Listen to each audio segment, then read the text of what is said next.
6 महिने होत आलेले आहेत. बऱ्यापैकी कम्युनिकेशन झालेलं आहे.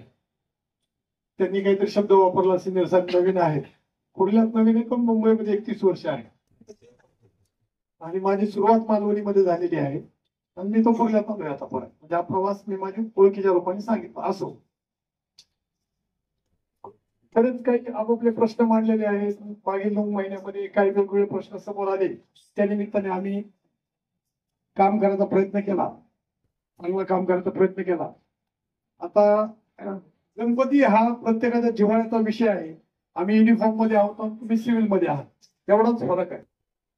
हे पहिलं डोक्यात म्हणजे सगळ्यांनी हे निश्चित घाला. जसं आम्ही म्हणतो की पोलीस, प्रत्येक साध्या कपड्यातला माणूस हा पोलीस आहे, कारण लोकांकडनं इन्फॉर्मेशन मिळते, तसे आम्ही सुद्धा युनिफॉर्म मधले गणेश भक्त आहेत, एवढं लक्षात ठेवा आणि आम्हाला सहकार्य करायचं. हे सगळ्यात महत्वाचं आहे. आम्ही काही तुमचे हे नाहीये, फक्त आम्हाला हे दाखवता येत नाही, एवढंच लक्षात ठेवा. हा झाला आम्ही तुमच्यापैकीच आहेत ही भावना. दुसरा मुद्दा, तुम्ही जे परवानगीचे मुद्दे थोरात साहेबांनी थोड्याफार प्रमाणात सांगितले, उकेडे साहेब जुने आहेत, त्यांनीही सांगितले. कुर्ला म्हटलं, माझी ज्या दिवशी बदली झाली त्या दिवशी माझ्या डोळ्यासमोर जसं वाक्य वाचलं तसं मला ट्रॅफिक दिसलं. कारण मी इथं आलेलो होतो. कुर्ला म्हणलं की ट्रॅफिक आणि गर्दी, हे काय वेगळं बोलत नाहीये.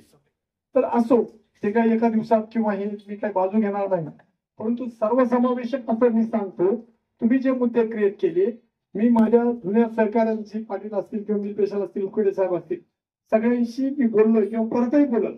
सामुदायिक मिटिंग घेण्याचा आम्ही प्रयत्न करू. त्यामध्ये बीएमसी असेल, ट्रॅफिक असेल, बेस्ट असेल, अग्निशामक असेल, म्हणजे त्याचेही प्रश्न मार्गित कसे लागता येतील. कारण सगळ्यात काय विषय नसतो, रस्त्याला पडणारा खड्डा आणि